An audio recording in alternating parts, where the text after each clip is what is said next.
Okay, thank you so much. As Ida said, we've been working really, really hard on this campaign over the past year or so, and it's our phase 2 capital campaign, and some people might get a little confused, saying, I thought you just had a capital campaign. And you're right, we did. That was a little bit before I started. But the first capital campaign was to purchase the building that the Josephy Center had been operating out of for almost 10 years. And that campaign was successful. And now that we own the building, we're continuing with our long-term plan to expand the building to better serve the community. And so I just wanted to start off with this video that was created during the first capital campaign, but it also kind of covers the next steps, which is where we are right now, is phase 2. I'm gonna go. Thank you, Kelsey.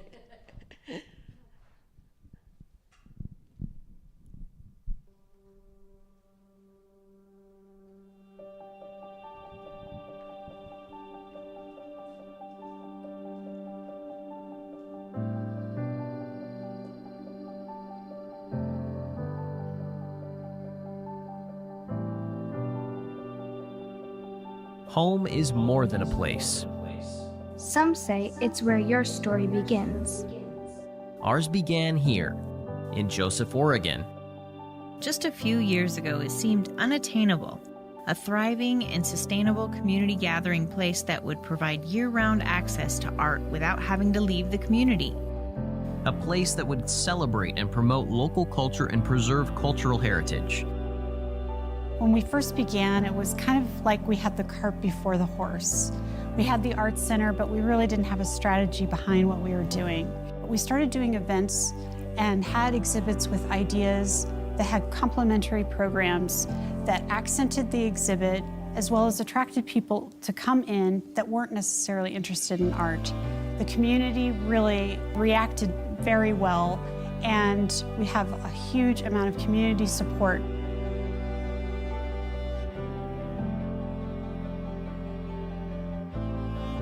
In the Wallowa Valley, art is everywhere.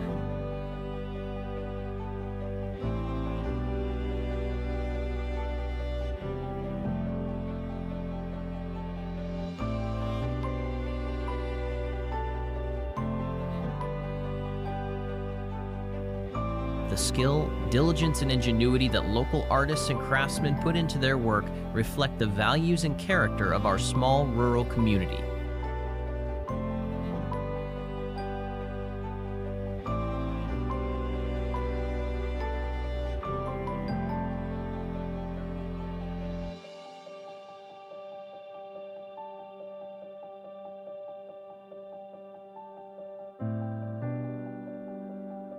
When we gather together to create art and appreciate culture, we're inspired to engage, connect, listen, and empathize with each other. Above all, the Josephy Center is a community gathering place. And because there's nothing like this place in Wallowa County, or really within hours of any direction you drive, we make sure our programs serve a diverse group of people with different interests. We offer everything, from youth art classes, to beading workshops, to fine art exhibits, to wood carving, to cultural events. You can hear a lecture, or you can find out what a local business is doing. Engaging in art at any age ignites curiosity and promotes self-exploration. It helps us process the world around us and allows us to express our interpretations in a creative and positive way. Every year, thousands of people from all over the world visit the Josephy Center. They might wander through an exhibit about the Lostine River, buy a book about Chief Joseph, or purchase pottery crafted by local hands. Not everyone feels like they belong in an art class or walking through an art gallery. That's why we offer classes and activities that appeal to a wide range of interests. Belonging here means that your voice and your unique expression of creativity will always be valued.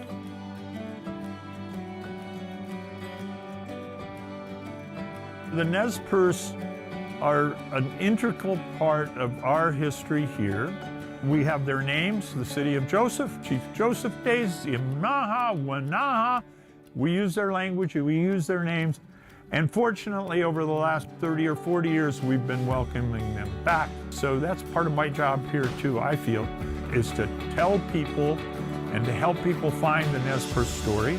So in my role in exhibits and lining up other things is to try to get the history element and the culture element. What once was an empty building and an idea is now a thriving nonprofit organization.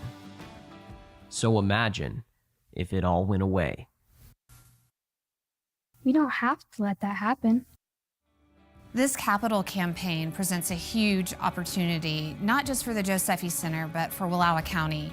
And this community has supported the Josephy Center for nearly a decade. So buying this building means that we're going to be here permanently and we get to keep growing with the county. The key to our future opens the door to possibilities. It's a great opportunity for us to grow with this campaign, and we really hope that you can give. Thanks.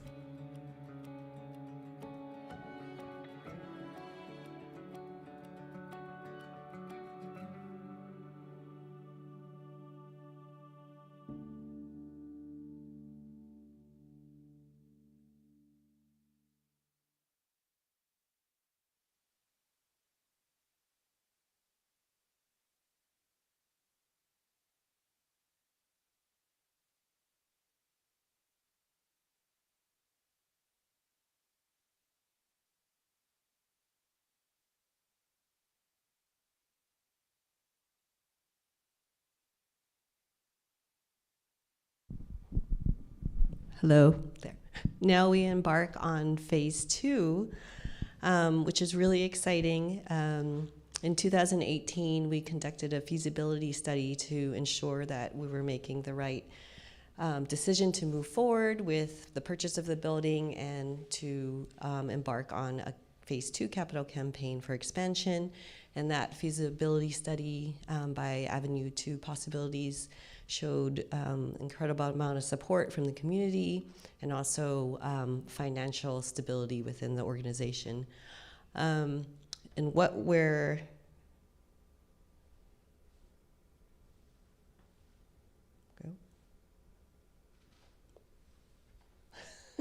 thank you. Kelsey here is our project manager, also our tech person today.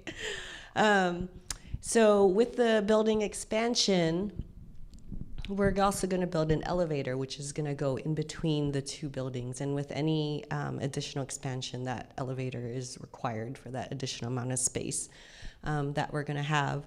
And so there's the existing building. The expansion will go in between, and the bottom floor will be a ceramic studio, and the top floor will be a multi-purpose room.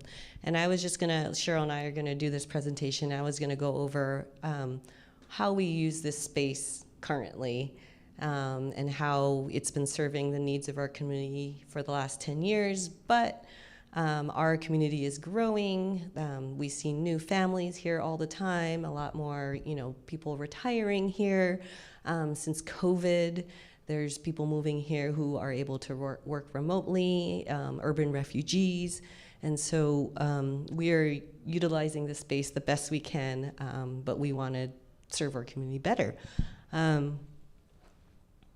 Oh, next slide, please. So I'm not sure if any of you have been here while we have our ceramics class, which is right over in that room.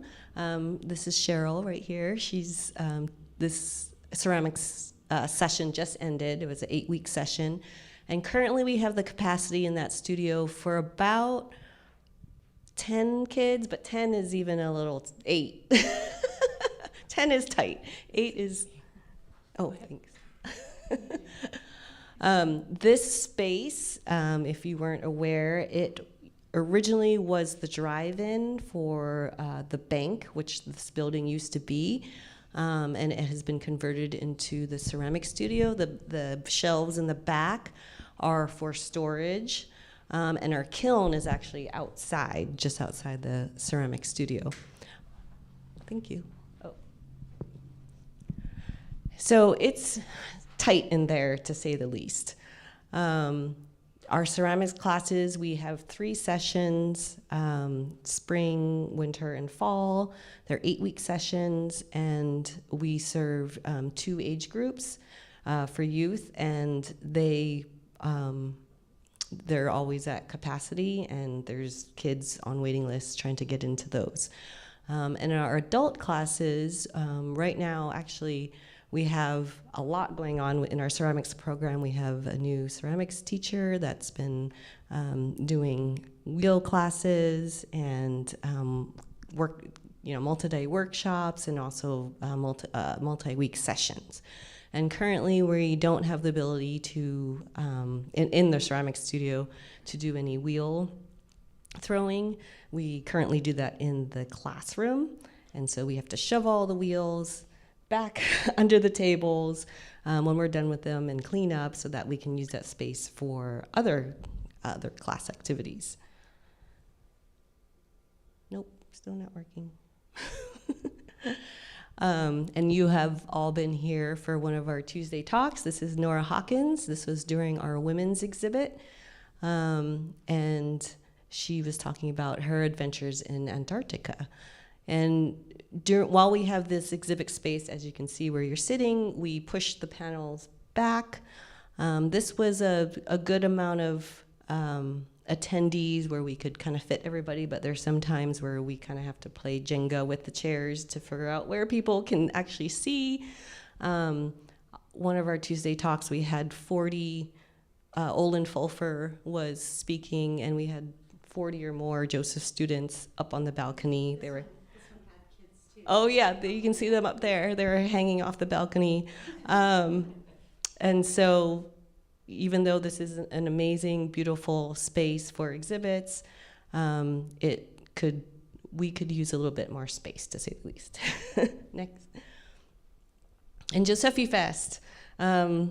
This past year was our second Josephy Fest. It was an amazing, amazing music and movement over 2 days. We have started planning concerts, bigger concerts around when, in between when our exhibits come up and down. So right now you don't see any of the panels here. And there's just a big room for people to dance. We had yoga and movement classes. And it was really, really popular this year, and we plan to keep going. Next.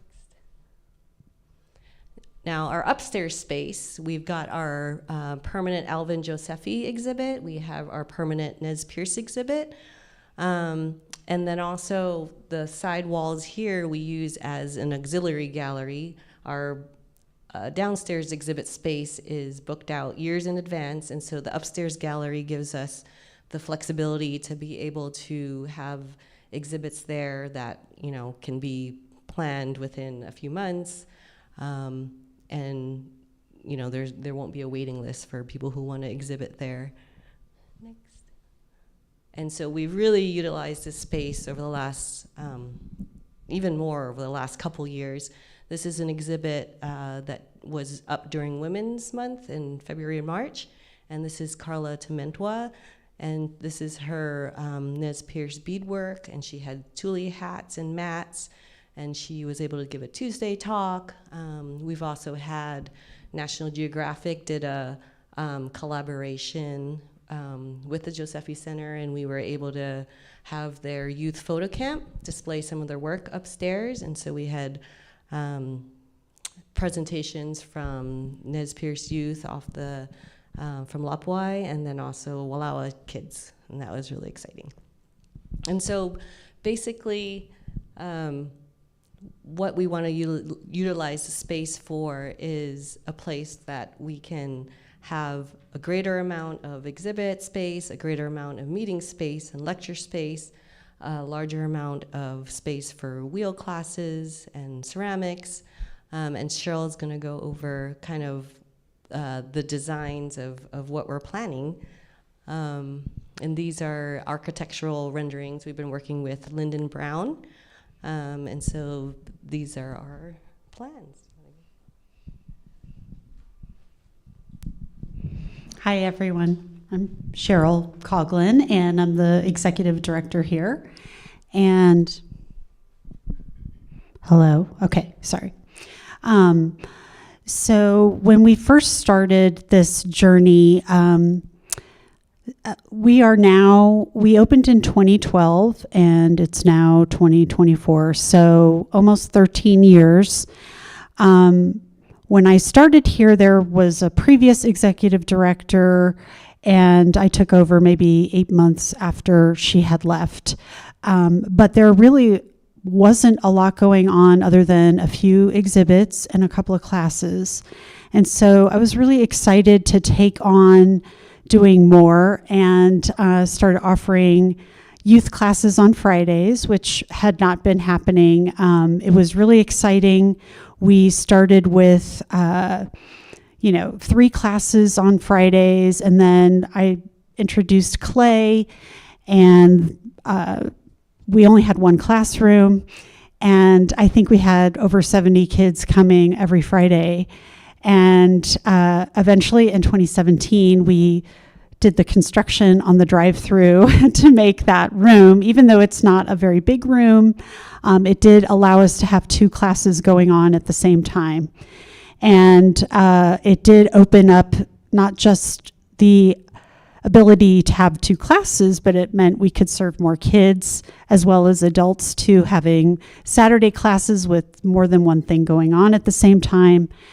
It was just really, the buzz here was so amazing, just with kids running around and, people coming in, tourists coming in and looking at the exhibits and going upstairs to look at the displays, as well as just walking around the sculpture park outside and buying things in the art shop from local artists, as well as books from Alvin Josephy, as well as other historical writings of Native American and fiction and all of that, and local writers as well.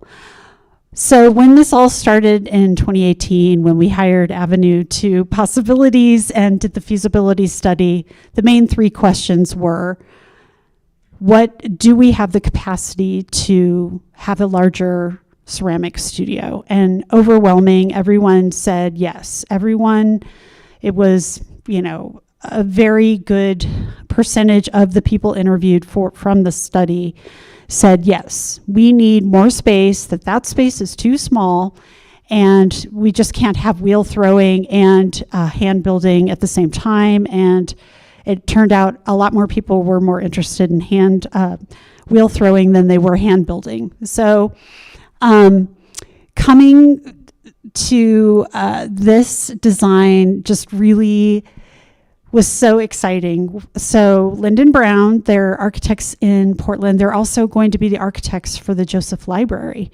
So they also have a room that one of them, I think Chris designed up at the Jennings Hotel. So they know Wallowa County really well. And when we kind of went over this design idea, they just really got it. We definitely need tables for hand building and lots of storage. Clay takes a lot of room, not just storing clay, but there's tons of glazes as well as tools. And then you have your pieces that have to dry, or they're dry and they've been fired and then they have to be glazed. So there's a lot of stages and there's a lot of space required because of that. The room's going to be, we can hose things down in there. There'll be a drain in the middle of it. And what my hope is that by expanding, we'll be expanding not just our presence locally for community members, but also introducing artists and residents who can come and work on their craft, maybe teach some classes and show some of their work in the auxiliary space or even in the exhibit space. The other great advantage of this, and will be another earned income aspect, is what I'd like to do is start a ceramic membership club where you can come in with access to the studio any time of the day. So there would be special access for those people, that they would be able to come in and work on their things. They'd have many responsibilities, and there would be some volunteer aspects to this. And I'm basing this off of what I've seen at other art centers around Oregon, like Baker Crossroads. They have a program like that. There are not people there that are doing wheel throwing at 2 a.m, but it would be an aspect where people may not want to take classes or they can't afford to take classes, but they can in turn be able to come to the studio, make their own work, fire it, and possibly sell it, hopefully in our art shop. If not, around town, maybe at the farmer's market or wherever they, Etsy. So this is a huge opportunity for people to continue learning clay. We would still offer classes, obviously, and hopefully those artisan residents would also be able to take advantage of teaching as well as just working in the studio. The expansion also includes a couple of added kilns. So we'll have, do you want to go to the next slide? Oh, and here's just another view, but you can see there's some really nice windows. So it's going to be light and airy, and then it'll have that same, I don't know, is it tongue and groove type ceiling that kind of is in line with what the design of this building is.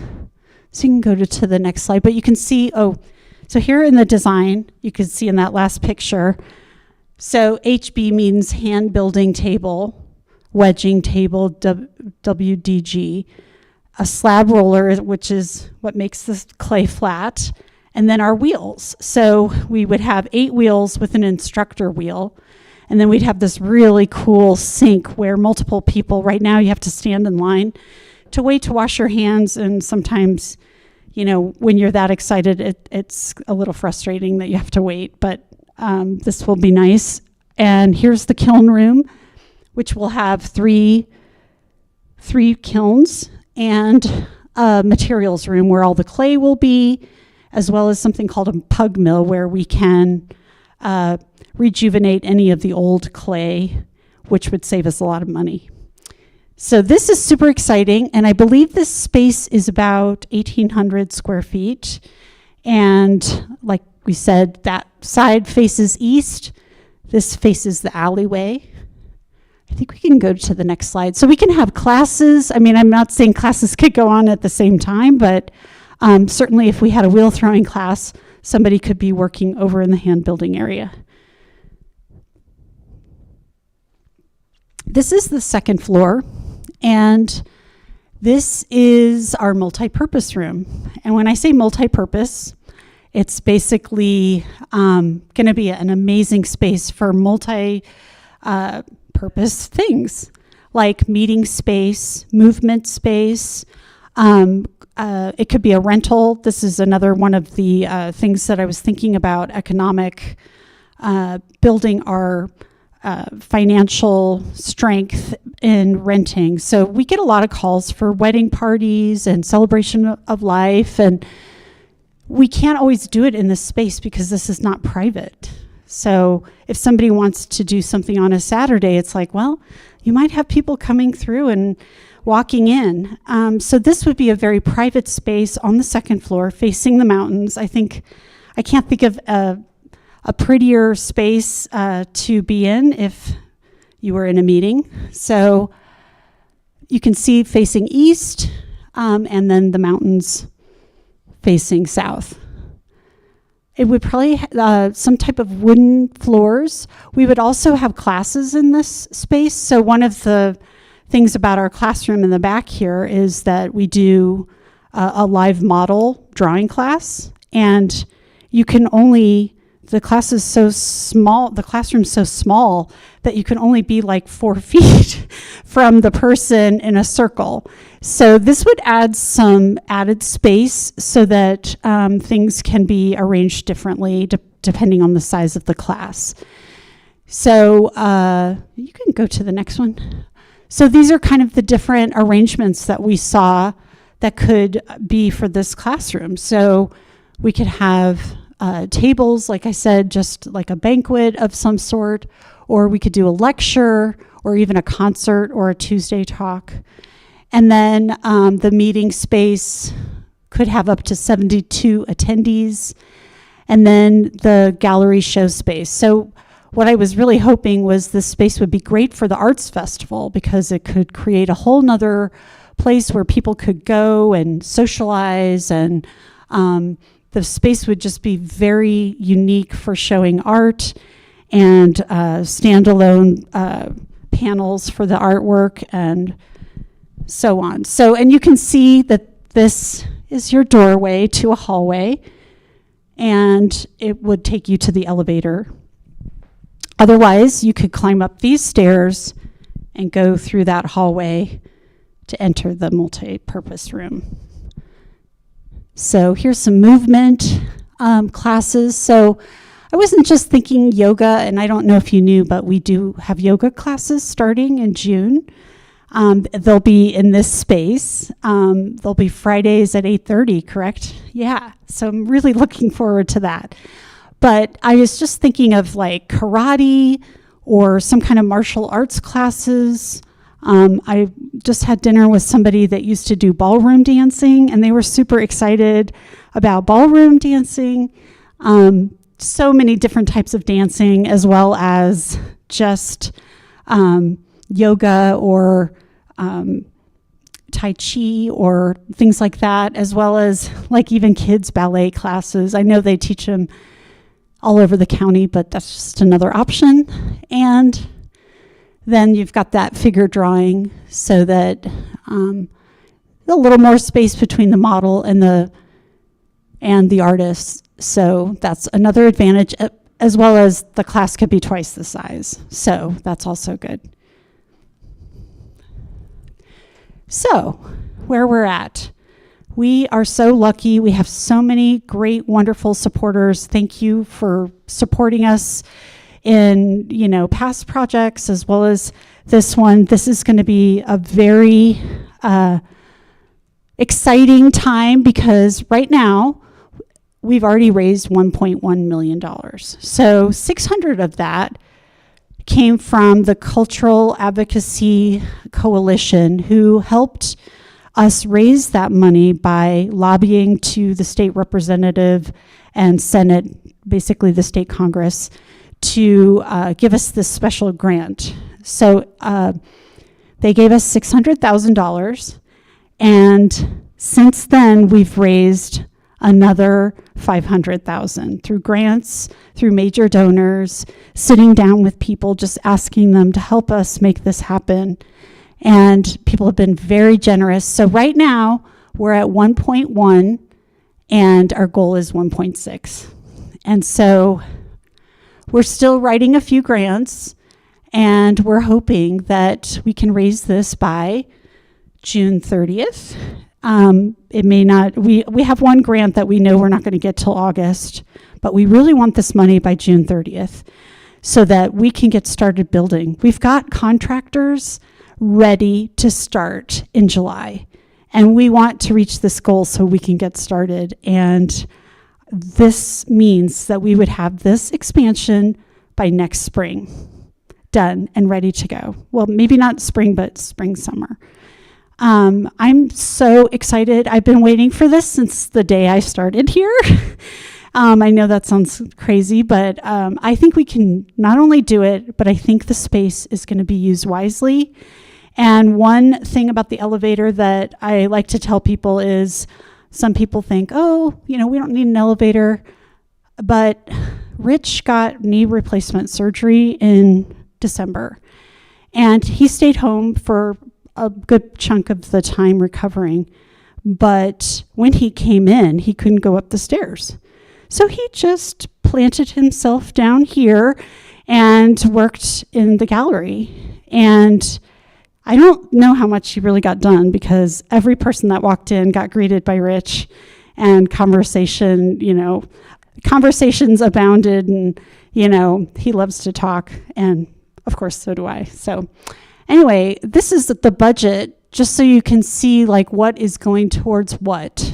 So we do have some furniture and equipment, and a lot of that is the tables and chairs that'll be in the multi-purpose room, as well as the furniture that will go in the ceramic studio. We do have most of the wheels, but people have the opportunity for naming opportunities. You know, if you want the ceramic studio to be the Linda Ceramics, or maybe somebody wants to give money and name it after a family member, something like that. But so we've got the project manager, the engineer, CMC services, which is basically helping us to put everything together. Is that correct? Basically, numbers wise.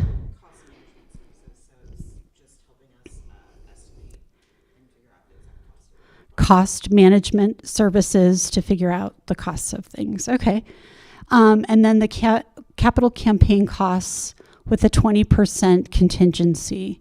So in order to get all this money raised, we're asking for your help.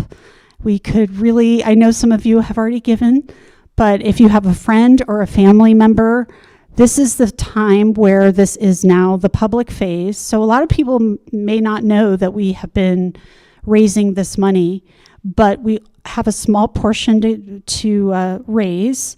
And we're just looking for anything in support of ambassadors that can help us raise this money, volunteers, and any help with donations alone. So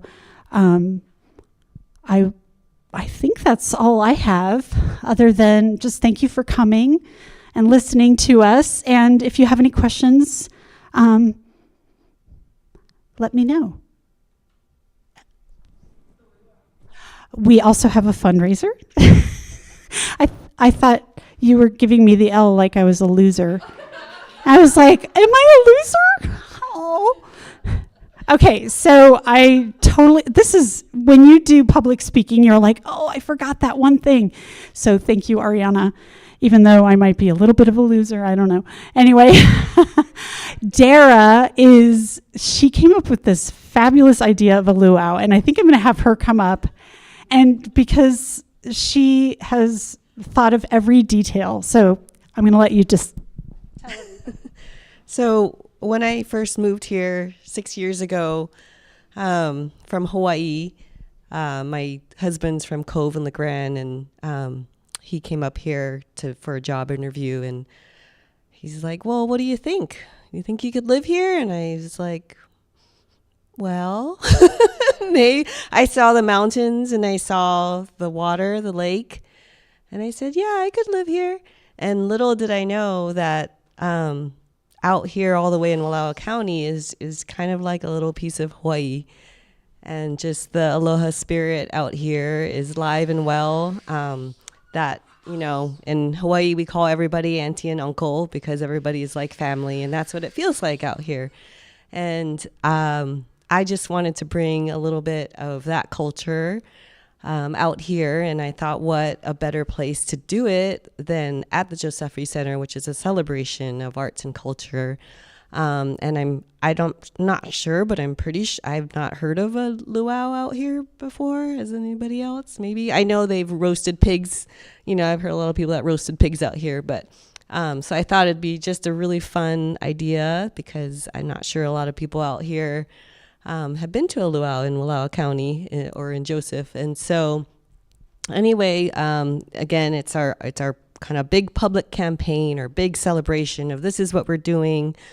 Come and see what we're doing. Come and celebrate the diversity, you know, that is in Wallowa County, not just the Hawaiian culture, but we're seeing a lot more people out here from all different cultures, and we just want to, you know, take that time to celebrate that. Anyway, it's going to be on June 30th. It's from 5 to 8 p.m. We are going to have, I've been talking with Eastern Oregon University. They have a Pacific Islander, it's called a Navigators Club. They just had a luau a couple weeks ago, and they've been doing a luau for 33 years. And so I attended that, and it was fabulous. And they had Marshallese dancers. They had people from Micronesia and Palau and Samoa. And so I believe the people, a little group from the Marshall Islands are going to be coming to doing a performance. I might get up there and do a little, I play ukulele, and my son plays ukulele, and he sings in Hawaiian. I've been teaching him that. And we have a Tahitian fire dancer from Condon coming. He's going to come up here. And yes, don't tell the fire marshal. We're going to have Hawaiian themed food and a little sampling of traditional Hawaiian foods and some activities. And we're going to have a silent auction, a live auction, a dessert auction, tropical drinks. It's going to be really fun. So I hope that you can all join. You can buy tickets online at josephy.org. You can buy them at the Josephy Center. So please come out, tell everybody, tell your friends, come out and support. I just want to say one more thing. That is, so our total that we want to raise is about $460,000. 160 of that is the grant that we'll get in July, so that would make it closer to 300. Yeah. So, but anyway, the last thing I wanted to say was this was the first year I taught youth ceramics, and I just wanted to show you a few of the things the kids made in my class. I just had so much fun, and the last class, I brought a wheel in, and they were on the wheel, and they were like, I should have brought the things that they did on the wheel. They were just so excited. And I said, so do you want to take wheel classes? And they're all like, yeah, I want to take wheel classes. So anyway, the enthusiasm for learning and all of the kids, the comments that they made, it was just so heartwarming to hear like how much they have this attachment to making art. And it's not just in the ceramic studio. Mary Amberson, she teaches the youth drawing classes, but also the more advanced classes. Rod Amberson taught an oil class, and it was such a good class. They had 6 or 7 people in the class, and after the class was over, they were still meeting. And finally, I guess they came to you, Ariana, and they said, we need to do a part 2 to this class. So at all levels, from beginning art to the more advanced, people are learning new techniques, or they're enhancing their own skills as professional artists. So I hope you all can tell your friends. And does anybody have questions? No? Okay, well, thank you for coming. Tell your friends.